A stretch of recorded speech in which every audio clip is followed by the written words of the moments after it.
আপনারা কি সিদ্ধান্ত নিয়েছেন যে কোথায় মুভ করবেন? হ্যাঁ, সিদ্ধান্ত হয়েছে, তবে সিদ্ধান্ত এই মুহূর্তে জানানো যাচ্ছে না। সিদ্ধান্ত প্রথমে পুলিশের কাছে জানানো হবে, তারপরে আমরা সবাইকে জানাবো। আমরা চাইছি বিকাশ ভবনের সামনেই আমরা বসি উল্টো দিকের ফুটপাথে। হ্যাঁ, তবে জায়গাটা খুব সংকীর্ণ এবং আমরা জানি যে রাত্রিবেলায় গাড়ি চলাচল করে, সেখানে বিভিন্ন ধরনের দুর্ঘটনা ঘটার সম্ভাবনা থাকে। এবার কতটুকু পুলিশ আমাদের প্রোটেকশন রাত্রিবেলায় দিতে পারবে তার উপর নির্ভর করবে। আদালতের তো নির্দেশ চলে এসেছে, আপনারা বিকাশ ভবনের সামনে আর বসতে পারবেন?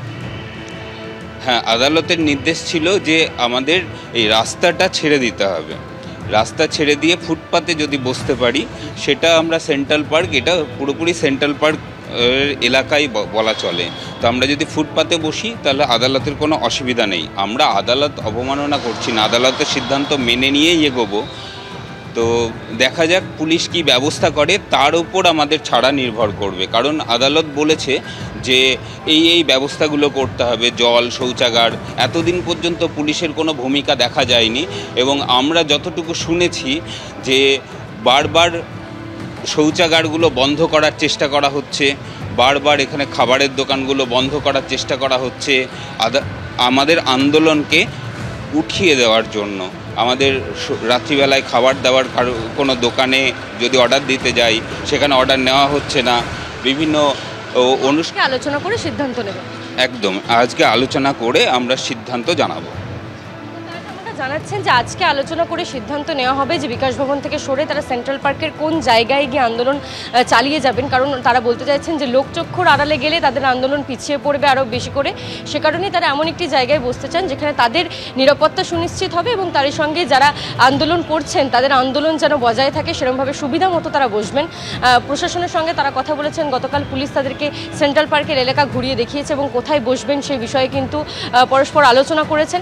এরপরে সিদ্ধান্ত নেবেন তারা, এমনটাই জানাচ্ছেন। এবং পৌর নিগমের পক্ষ থেকে জল এবং বায়ো টয়লেটের ব্যবস্থা করার কথা বলা হয়েছে। সেই ব্যবস্থা কতদূর এগোচ্ছে, পুলিশের পক্ষ থেকে ছায়া করে দেওয়ার ব্যবস্থা করা বলা হয়েছে, সেই ছাউনি কিভাবে করা হচ্ছে, এই সমস্ত দেখেই শিক্ষকেরা সিদ্ধান্ত নেবেন বলে জানাচ্ছেন।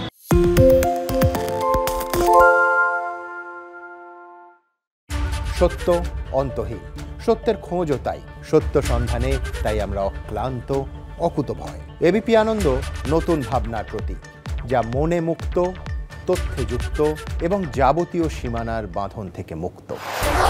সীমা না শব্দটির মধ্যেই লুকিয়ে আছে মানা শব্দটি, যেন চোখ রাঙানি এক অদৃশ্য বেড়াজাল, যা আটকে রাখে আমাদের এক ছোট্ট গণ্ডির মধ্যে। একমাত্র সঠিক খবরই গড়ে তুলবে এক মুক্ত সমাজ। সেই জগৎ গড়ার লক্ষ্যে কোনো সীমানার ঠুকুটি আমরা মানব না। এবিপি আনন্দ এগিয়ে থাকে, এগিয়ে রাখে।